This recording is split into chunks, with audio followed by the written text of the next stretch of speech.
انہیں ابن شہاب نے، انہیں سلیمان بن یسار نے اور ان سے عبداللہ بن عباس رضی اللہ عنہ نے بیان کیا کہ فضل بن عباس حجۃ الوداع میں رسول اللہ صلی اللہ علیہ وسلم کے ساتھ سواری کے پیچھے بیٹھے ہوئے تھے کہ قبیلہ خشم کی ایک خوبصورت عورت آئی۔ فضل اس کو دیکھنے لگے، وہ بھی انہیں دیکھ رہی تھی۔ رسول اللہ صلی اللہ علیہ وسلم فضل کا چہرہ بار بار دوسری طرف موڑ دینا چاہتے تھے۔ اس عورت نے کہا کہ یا رسول اللہ، اللہ کا فریضہ حج میرے والد کے لیے ادا کرنا ضروری ہو گیا ہے، لیکن وہ بہت بوڑھے ہیں، اونٹنی پر بیٹھ نہیں سکتے، کیا میں ان کی طرف سے حج بدل کر سکتی ہوں؟ حضور صلی اللہ علیہ وسلم نے فرمایا کہ ہاں، یہ حجۃ الوداع کا واقعہ تھا۔ صحیح بخاری حدیث نمبر 1513۔ عبداللہ بن وہب نے خبر دی، انہیں یونس نے، انہیں ابن شہاب نے کہ سالم بن عبداللہ بن عمر رضی اللہ عنہ نے انہیں خبر دی، ان سے عبداللہ بن عمر نے فرمایا کہ میں نے رسول اللہ صلی اللہ علیہ وسلم کو ذوالحلیفہ میں دیکھا کہ اپنی سواری پر چڑھ رہے ہیں، پھر جب وہ سیدھی کھڑی ہوئی تو آپ صلی اللہ علیہ وسلم نے لبیک کہا۔ صحیح بخاری حدیث نمبر 1514۔ امام اوزائی نے بیان کیا، انہوں نے عطا بن ابی رباح سے سنا، وہ جابر بن عبداللہ انصاری رضی اللہ عنہ سے بیان کرتے تھے کہ رسول اللہ صلی اللہ علیہ وسلم نے ذوالحلیفہ سے احرام باندھا، جب سواری آپ کو لے کر سیدھی کھڑی ہو گئی۔ ابراہیم بن موسیٰ کی یہ حدیث ابن عباس اور انس رضی اللہ عنہم سے بھی مروی ہے۔ صحیح بخاری حدیث نمبر 1515۔ اور ابان نے کہا، ہم سے مالک بن دینار نے بیان کیا، ان سے قاسم بن محمد نے اور ان سے عائشہ رضی اللہ عنہا نے کہ نبی کریم صلی اللہ علیہ وسلم نے ان کے ساتھ ان کے بھائی عبد الرحمن کو بھیجا اور انہوں نے عائشہ رضی اللہ عنہا کو تنعیم سے عمرہ کرایا اور پالان کی پچھلی لکڑی پر ان کو بٹھا لیا۔ حضرت عمر رضی اللہ عنہ نے فرمایا کہ حج کے لیے پالانے باندھو، کیونکہ یہ بھی ایک جہاد ہے۔ صحیح بخاری حدیث نمبر 1516۔ ثمامہ بن عبداللہ بن انس نے بیان کیا کہ حضرت انس رضی اللہ عنہ ایک پالان پر حج کے لیے تشریف لے گئے اور آپ بخیل نہیں تھے۔ آپ نے بیان کیا کہ نبی کریم صلی اللہ علیہ وسلم بھی پالان پر حج کے لیے تشریف لے گئے تھے، اسی پر آپ کا اسباب بھی لدا ہوا تھا۔ صحیح بخاری حدیث نمبر 1517۔ قاسم بن محمد نے بیان کیا اور ان سے عائشہ رضی اللہ عنہا نے کہ انہوں نے کہا، یا رسول اللہ، آپ لوگوں نے تو عمرہ کر لیا لیکن میں نہ کر سکی، اس لیے حضور صلی اللہ علیہ وسلم نے فرمایا، عبد الرحمن اپنی بہن کو لے جا اور انہیں تنعیم سے عمرہ کرا لا۔ چنانچہ انہوں نے عائشہ رضی اللہ عنہا کو اپنے اونٹ کے پیچھے بٹھایا اور عائشہ رضی اللہ عنہا نے عمرہ ادا کیا۔ صحیح بخاری حدیث نمبر 1518۔ سعید بن مسیب نے بیان کیا اور ان سے ابو ہریرہ رضی اللہ عنہ نے کہ نبی کریم صلی اللہ علیہ وسلم سے کسی نے پوچھا کہ کون سا کام بہتر ہے؟ آپ صلی اللہ علیہ وسلم نے فرمایا کہ اللہ اور اس کے رسول پر ایمان لانا۔ پوچھا گیا کہ پھر اس کے بعد؟ آپ نے فرمایا کہ اللہ کے راستے میں جہاد کرنا۔ پھر پوچھا گیا کہ پھر اس کے بعد؟ آپ صلی اللہ علیہ وسلم نے فرمایا کہ حج مبرور۔ صحیح بخاری حدیث نمبر 1519۔ حبیب بن ابی عمرہ نے خبر دی، انہیں عائشہ بنت طلحہ نے اور انہیں ام المومنین حضرت عائشہ صدیقہ رضی اللہ عنہا نے کہا کہ انہوں نے پوچھا، یا رسول اللہ صلی اللہ علیہ وسلم، ہم دیکھتے ہیں کہ جہاد سب نیک کاموں سے بڑھ کر ہے، پھر ہم بھی کیوں نہ جہاد کریں؟ حضور صلی اللہ علیہ وسلم نے فرمایا کہ نہیں، بلکہ سب سے افضل جہاد حج ہے جو مبرور ہو۔ صحیح بخاری حدیث نمبر 1520۔ سیار ابو الحکم نے بیان کیا، کہا کہ میں نے ابو حزم سے سنا، انہوں نے بیان کیا میں نے ابو ہریرہ رضی اللہ عنہ سے سنا اور انہوں نے نبی کریم صلی اللہ علیہ وسلم سے سنا۔ آپ نے فرمایا، جس شخص نے اللہ کے لیے اس شان کے ساتھ حج کیا کہ نہ کوئی فحش بات ہوئی اور نہ کوئی گناہ، تو وہ اس دن کی طرح واپس ہوگا جیسے اس کی ماں نے اسے جنا تھا۔ صحیح بخاری حدیث نمبر 1521۔ زید بن جبیر نے بیان کیا کہ وہ عبداللہ بن عمر رضی اللہ عنہ کی قیام گاہ پر حاضر ہوئے، وہاں قنات کے ساتھ شامیانہ لگا ہوا تھا۔ زید بن جبیر نے کہا کہ میں نے پوچھا کہ کس جگہ سے عمرے کا احرام باندھنا چاہیے؟ عبداللہ رضی اللہ عنہ نے جواب دیا کہ رسول اللہ صلی اللہ علیہ وسلم نے نجد والوں کے لیے قرن، مدینہ والوں کے لیے ذوالحلیفہ اور شام والوں کے لیے جحفہ مقرر کیا ہے۔ صحیح بخاری حدیث نمبر 1522۔ اکرمہ نے بیان کیا اور ان سے حضرت عبداللہ بن عباس رضی اللہ عنہ نے بیان کیا کہ یمن کے لوگ راستے کا خرچ ساتھ لائے بغیر حج کے لیے آ جاتے تھے۔ کہتے تو یہ تھے کہ ہم توکل کرتے ہیں، لیکن جب مکہ آتے تو لوگوں سے مانگنے لگتے۔ اس پر اللہ تعالیٰ نے یہ آیت نازل فرمائی، اور توشہ لے لیا کرو کہ سب سے بہتر توشہ تو تقوی ہی ہے۔ اس کو ابن عینہ نے عمروں سے بواسطہ اکرمہ مرسلاً نقل کیا ہے۔ صحیح بخاری حدیث نمبر 1523۔ موسیٰ بن اسماعیل نے بیان کیا، کہا کہ ہم سے وہیب نے بیان کیا، کہا کہ ہم سے عبداللہ بن طاؤس نے بیان کیا، ان سے ان کے باپ نے اور ان سے ابن عباس رضی اللہ عنہ نے کہ نبی کریم صلی اللہ علیہ وسلم نے مدینہ والوں کے احرام کے لیے ذوالحلیفہ، شام والوں کے لیے جحفہ، نجد والوں کے لیے قرن، منازل، یمن والوں کے لیے یلملم متعین کیا۔ یہاں سے ان مقامات والے بھی احرام باندھیں اور ان کے علاوہ وہ لوگ بھی جو ان راستوں سے آئیں اور حج یا عمرے کا ارادہ رکھتے ہوں، لیکن جن کا قیام میقات اور مکے کے درمیان ہے تو وہ احرام اسی جگہ سے باندھیں جہاں سے انہیں سفر شروع کرنا ہے، یہاں تک کہ مکے کے لوگ مکے سے احرام باندھیں۔ صحیح بخاری حدیث نمبر 1524۔ امام مالک نے خبر دی، انہیں نافع نے اور انہیں عبداللہ بن عمر رضی اللہ عنہ نے کہ رسول اللہ صلی اللہ علیہ وسلم نے فرمایا، مدینہ کے لوگ ذوالحلیفہ سے احرام باندھیں، شام کے لوگ جحفہ سے اور نجد کے لوگ قرن منازل سے۔ عبداللہ نے کہا کہ مجھے معلوم ہوا ہے کہ نبی کریم صلی اللہ علیہ وسلم نے فرمایا، اور یمن کے لوگ یلملم سے احرام باندھیں۔ صحیح بخاری حدیث نمبر 1525۔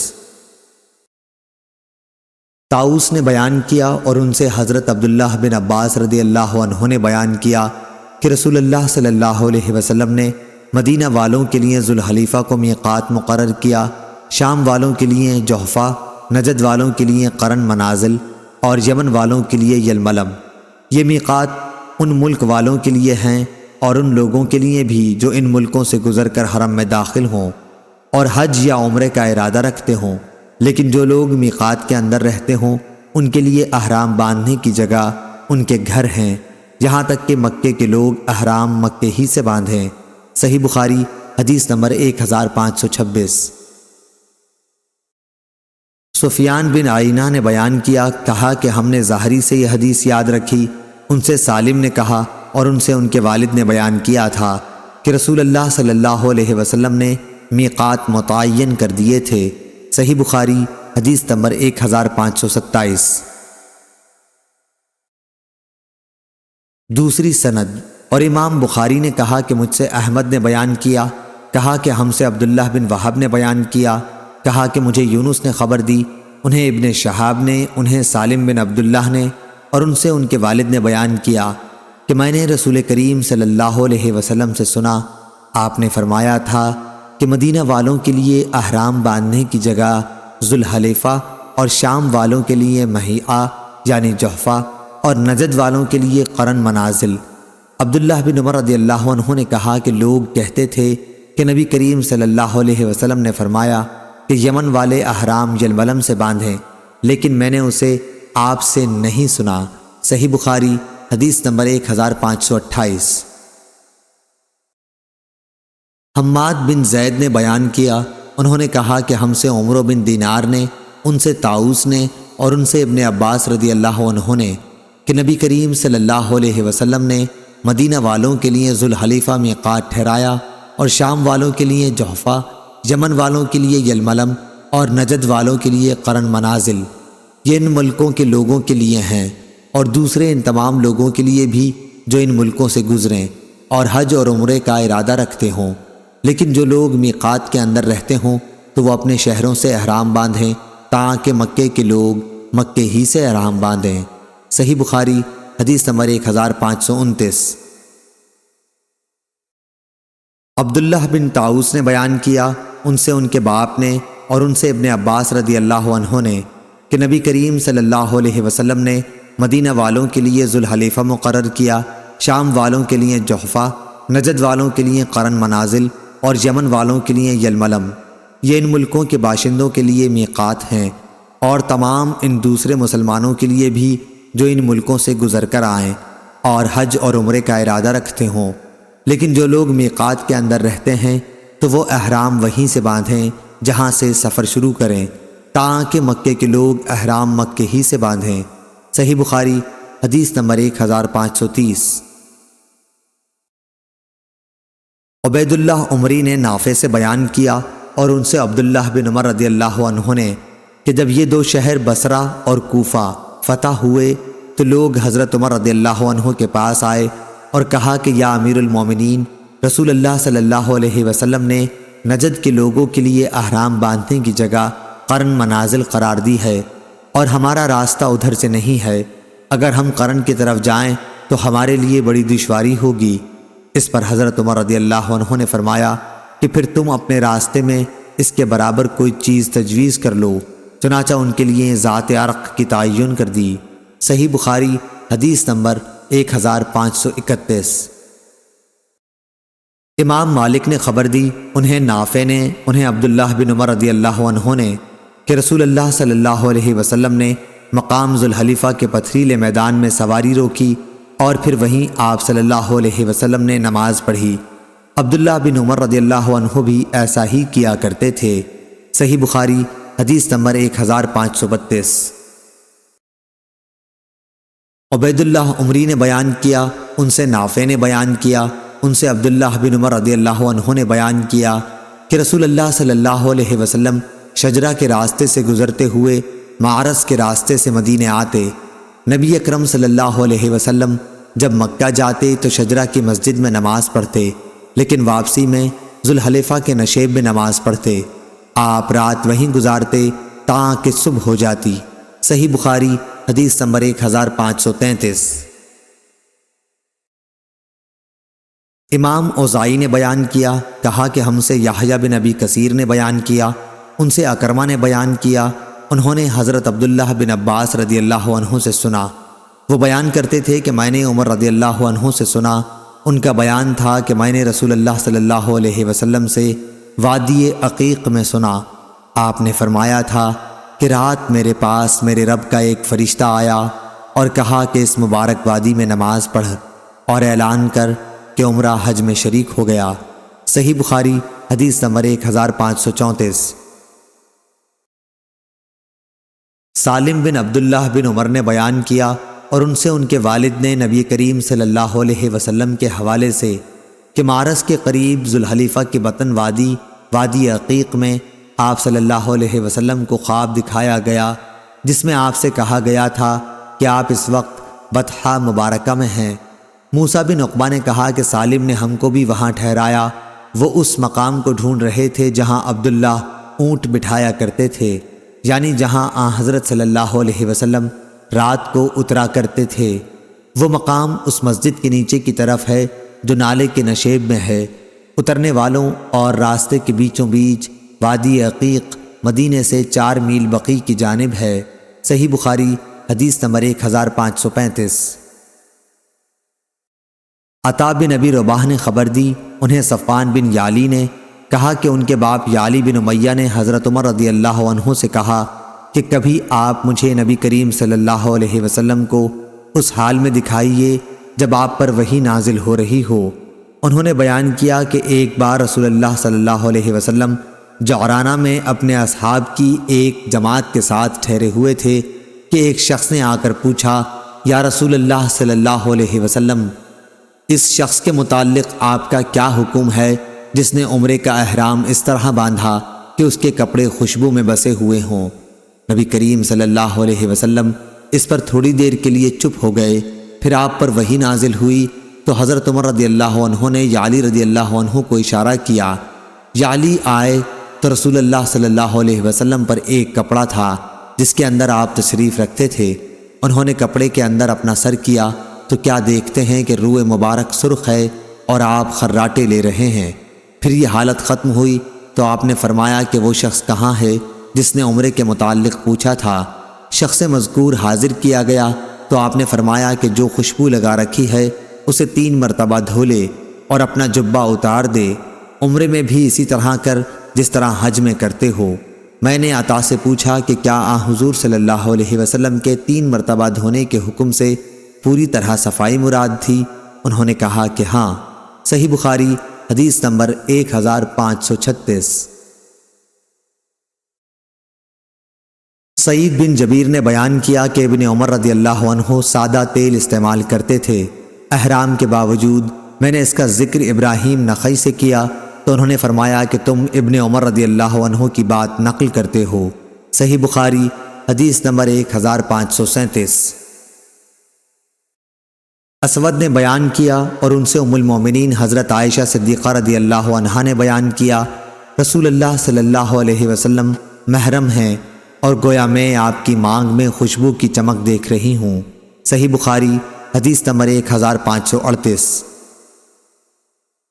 امام مالک نے خبر دی، انہیں عبد الرحمن بن قاسم نے، انہیں ان کے والد نے اور ان سے نبی کریم صلی اللہ علیہ وسلم کی زوجہ مطہرہ حضرت عائشہ صدیقہ رضی اللہ عنہا نے فرمایا کہ جب رسول اللہ صلی اللہ علیہ وسلم احرام باندھتے تو میں آپ کے احرام کے لیے اور اسی طرح بیت اللہ کے طواف زیارت سے پہلے حلال ہونے کے لیے خوشبو لگایا کرتی تھی۔ صحیح بخاری حدیث نمبر 1539۔ عبداللہ بن وہب نے خبر دی، انہیں یونس نے، انہیں ابن شہاب نے، انہیں سالم نے اور ان سے ان کے والد نے فرمایا ہے کہ میں نے رسول اللہ صلی اللہ علیہ وسلم سے تلبید کی حالت میں لبیک کہتے سنا۔ صحیح بخاری حدیث نمبر 1540۔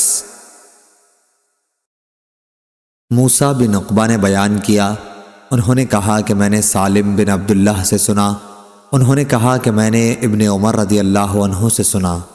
دوسری سند امام بخاری نے کہا اور ہم سے عبداللہ بن مسلمہ قامبی نے بیان کیا، ان سے امام مالک نے، ان سے موسیٰ بن عقبہ نے، ان سے سالم بن عبداللہ نے، انہوں نے اپنے باپ سے سنا، وہ کہہ رہے تھے کہ رسول اللہ صلی اللہ علیہ وسلم نے مسجد ذوالحلیفہ کے قریب ہی پہنچ کر احرام باندھا تھا۔ صحیح بخاری حدیث نمبر 1541۔ امام مالک نے خبر دی، انہیں نافع نے اور انہیں عبداللہ بن عمر رضی اللہ عنہ نے کہ ایک شخص نے پوچھا کہ یا رسول اللہ صلی اللہ علیہ وسلم، محرم کو کس طرح کا کپڑا پہننا چاہیے؟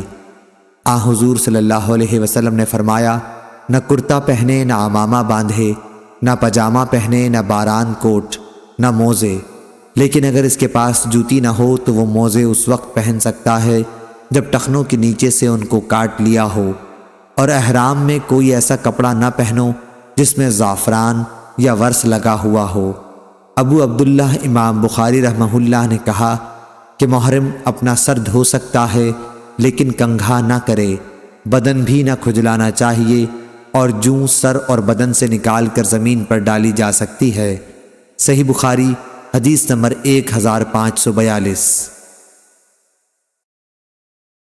جریر بن حازم نے بیان کیا، ان سے یونس بن زید نے، ان سے زہری نے، ان سے عبید اللہ بن عبداللہ نے اور ان سے ابن عباس رضی اللہ عنہ نے کہ عرفات سے مزدلفہ تک اسامہ بن زید رضی اللہ عنہ رسول اللہ صلی اللہ علیہ وسلم کی سواری پر پیچھے بیٹھے ہوئے تھے۔ پھر مزدلفہ سے منا تک حضرت فضل بن عباس رضی اللہ عنہ بیٹھ گئے تھے۔ دونوں حضرات نے بیان کیا کہ رسول اللہ صلی اللہ علیہ وسلم جمرہ عقبہ کی رمی تک برابر تلبیح کہتے رہے۔ صحیح بخاری حدیث نمبر 1543 1544۔ جریر بن حازم نے بیان کیا، ان سے یونس بن زید نے، ان سے زہری نے، ان سے عبید اللہ بن عبداللہ نے اور ان سے ابن عباس رضی اللہ عنہ نے کہ عرفات سے مزدلفہ تک اسامہ بن زید رضی اللہ عنہ رسول اللہ صلی اللہ علیہ وسلم کی سواری پر پیچھے بیٹھے ہوئے تھے۔ پھر مزدلفہ سے منا تک حضرت فضل بن عباس رضی اللہ عنہ بیٹھ گئے تھے۔ دونوں حضرات نے بیان کیا کہ رسول اللہ صلی اللہ علیہ وسلم جمرہ عقبہ کی رمی تک برابر تلبیح کہتے رہے۔ صحیح بخاری حدیث نمبر 1543 1544۔ قریب نے خبر دی اور ان سے عبداللہ بن عباس رضی اللہ عنہ نے بیان کیا کہ حجۃ الوداع میں ظہر اور عصر کے درمیان ہفتے کے دن نبی کریم صلی اللہ علیہ وسلم کنگھا کرنے اور تیل لگانے اور ازار اور ردا پہننے کے بعد اپنے صحابہ رضی اللہ عنہم کے ساتھ مدینے سے نکلے۔ آپ نے اس وقت زعفران میں رنگے ہوئے ایسے کپڑے کے سوا جس کا رنگ بدن پر لگتا ہو کسی قسم کی چادر یا تہبند پہننے سے منع نہیں کیا۔ دن میں آپ ذوالحلیفہ پہنچ گئے اور رات وہیں گزاری۔ آپ سوار ہوئے اور بیدا سے آپ نے اور آپ کے ساتھیوں نے لبیک کہا اور احرام باندھا اور اپنے اونٹوں کو ہار پہنایا۔ ذی قعدہ کے مہینے میں اب 5 دن رہ گئے تھے۔ پھر آپ جب مکہ پہنچے تو ذی الحجہ کے 4 دن گزر چکے تھے۔ آپ نے بیت اللہ کا طواف کیا اور صفا اور مروہ کی سعی کی۔ آپ ابھی حلال نہیں ہوئے کیونکہ قربانی کے جانور آپ کے ساتھ تھے اور آپ نے ان کی گردن میں ہار ڈال دیا تھا۔ آپ حجون پہاڑ کے نزدیک مکے کے بالائی حصے میں اترے۔ حج کا احرام اب بھی باقی تھا۔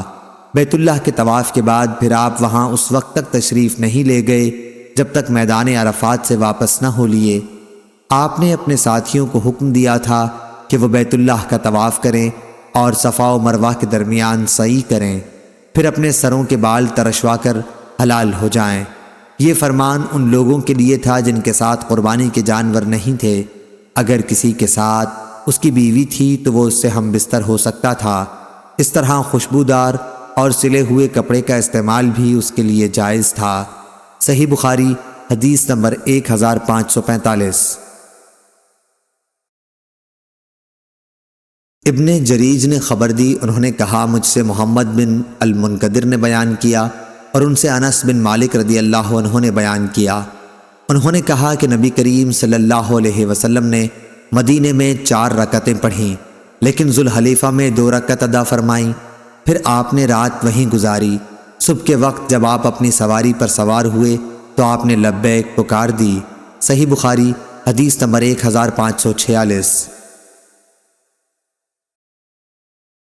ایوب سختیانی نے بیان کیا، ان سے ابو قلابہ نے اور ان سے انس بن مالک نے کہ رسول اللہ صلی اللہ علیہ وسلم نے مدینے میں ظہر 4 رکعت پڑھی لیکن ذوالحلیفہ میں عصر 2 رکعت۔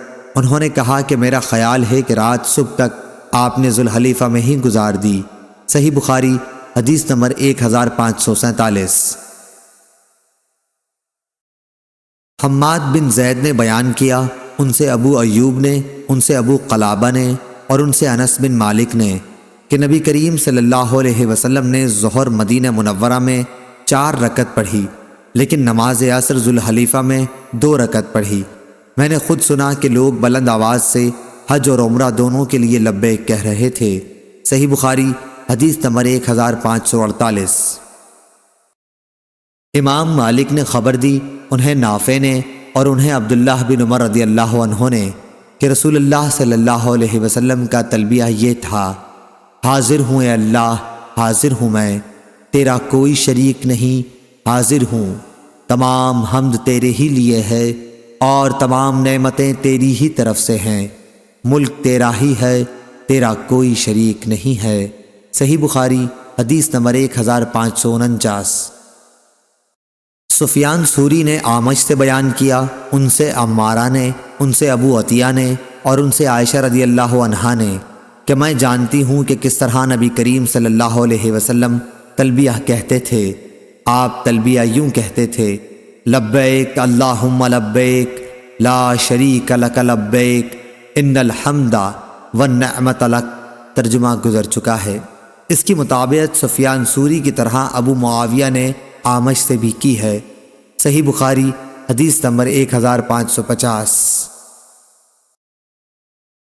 ایوب سختیانی نے بیان کیا، ان سے ابو قلابہ نے اور ان سے انس نے کہ رسول اللہ صلی اللہ علیہ وسلم نے مدینے میں، ہم بھی آپ کے ساتھ تھے، ظہر کی 4 رکعت پڑھی اور ذوالحلیفہ میں عصر کی نماز 2 رکعت۔ آپ رات کو وہیں رہے، صبح ہوئی تو مقام بیدا سے سواری پر بیٹھتے ہوئے اللہ تعالیٰ کی حمد، اس کی تسبیح اور تکبیر کہی، پھر حج اور عمرے کے لیے ایک ساتھ احرام باندھا، اور لوگوں نے بھی آپ کے ساتھ دونوں کا ایک ساتھ احرام باندھا، یعنی قرآن کیا۔ جب ہم مکہ آئے تو آپ کے حکم سے جن لوگوں نے حج تمتع کا احرام باندھا تھا ان سب نے احرام کھول دیا۔ پھر 8ویں تاریخ میں سب نے حج کا احرام باندھا۔ انہوں نے کہا کہ نبی کریم صلی اللہ علیہ وسلم نے اپنے ہاتھ سے کھڑے ہو کر بہت سے اونٹ نہر کیے۔ حضور اکرم صلی اللہ علیہ وسلم نے عید الاضحیٰ کے دن مدینہ میں 2 چت کبرے سینگوں والے مینڈھے ذبح کیے تھے۔ ابو عبداللہ امام بخاری نے کہا کہ بعض لوگ اس حدیث کو یوں روایت کرتے ہیں ایوب سے، انہوں نے ایک شخص سے، انہوں نے انس سے۔ صحیح بخاری حدیث نمبر 1551۔ صالح بن کیسان نے خبر دی، انہیں نافع نے اور ان سے ابن عمر رضی اللہ عنہ نے، کہ جب رسول اللہ صلی اللہ علیہ وسلم کو لے کر آپ کی سواری پوری طرح کھڑی ہو گئی تو آپ نے اس وقت لبیک پکارا۔ صحیح بخاری حدیث نمبر 1552۔ ایوب سختیانی نے نافع سے بیان کیا، انہوں نے کہا کہ عبداللہ بن عمر رضی اللہ عنہ جب ذوالحلیفہ میں صبح کی نماز پڑھ چکے تو اپنی اونٹنی پر پالان لگانے کا حکم فرمایا۔ سواری لائی گئی تو آپ اس پر سوار ہوئے، اور جب وہ آپ کو لے کر کھڑی ہو گئی تو آپ کھڑے ہو کر قبلہ رو ہو گئے اور پھر لبیک کہنا شروع کیا تاکہ حرم میں داخل ہو گئے۔ وہاں پہنچ کر آپ نے لبیک کہنا بند کر دیا، پھر ذی طوا میں تشریف لا کر رات وہیں گزارتے، صبح ہوتی تو نماز پڑھتے اور غسل کرتے، پھر مکے میں داخل ہوتے۔ آپ یقین کے ساتھ یہ جانتے تھے کہ رسول اللہ صلی اللہ علیہ وسلم نے بھی اسی طرح کیا تھا۔ عبد الوارث کی طرح اس حدیث کو اسماعیل نے بھی ایوب سے روایت کیا، اس میں غسل کا ذکر ہے۔ صحیح بخاری حدیث نمبر 1553۔ نافع نے بیان کیا کہ حضرت عبداللہ بن عمر رضی اللہ عنہ جب مکے جانے کا ارادہ کرتے تھے پہلے خوشبو کے بغیر تیل استعمال کرتے، اس کے بعد مسجد ذوالحلیفہ میں تشریف لاتے، یہاں صبح کی نماز پڑھتے، پھر سوار ہوتے۔ جب اونٹنی آپ کو لے کر پوری طرح کھڑی ہو جاتی تو احرام باندھتے، پھر فرماتے کہ میں نے رسول اللہ صلی اللہ علیہ وسلم کو اسی طرح کرتے دیکھا تھا۔ صحیح بخاری حدیث نمبر 1554۔ مجاہد نے بیان کیا، کہا کہ ہم عبداللہ بن عباس رضی اللہ عنہ کی خدمت میں حاضر تھے، لوگوں نے دجال کا ذکر کیا کہ حضور صلی اللہ علیہ وسلم نے فرمایا ہے کہ اس کی دونوں آنکھوں کے درمیان کافر لکھا ہوا ہوگا۔ تو ابن عباس رضی اللہ عنہ نے فرمایا کہ میں نے تو یہ نہیں سنا، ہاں آپ نے یہ فرمایا تھا کہ گویا میں موسیٰ علیہ السلام کو دیکھ رہا ہوں کہ جب آپ نالے میں اترے تو لبیک کہہ رہے ہیں۔ صحیح بخاری حدیث نمبر 1555۔ امام مالک نے ابن شہاب سے خبر دی، انہیں عروہ بن زبیر نے ان سے نبی کریم کی زوجہ مطہرہ حضرت عائشہ رضی اللہ عنہا نے بیان کیا کہ ہم حجۃ الوداع میں نبی کریم صلی اللہ علیہ وسلم کے ساتھ روانہ ہوئے۔ پہلے ہم نے عمرے کا احرام باندھا، لیکن نبی کریم صلی اللہ علیہ وسلم نے فرمایا کہ جس کے ساتھ قربانی ہو تو اسے عمرے کے ساتھ حج کا بھی احرام باندھ لینا چاہیے۔ ایسا شخص درمیان میں حلال نہیں ہو سکتا، بلکہ حج اور عمرہ دونوں سے ایک ساتھ حلال ہوگا۔ میں بھی مکہ آئی تھی، اس وقت میں حائضہ ہو گئی، اس لیے نہ بیت اللہ کا طواف کر سکی اور نہ صفا اور مروہ کی سعی۔ میں نے اس کے متعلق نبی کریم صلی اللہ علیہ وسلم سے شکوہ کیا تو آپ نے فرمایا کہ اپنا سر کھول ڈال، کنگھا کر اور عمرہ چھوڑ کر حج کا احرام باندھ لے۔ چنانچہ میں نے ایسا ہی کیا۔ پھر جب ہم حج سے فارغ ہو گئے تو رسول اللہ صلی اللہ علیہ وسلم نے مجھے میرے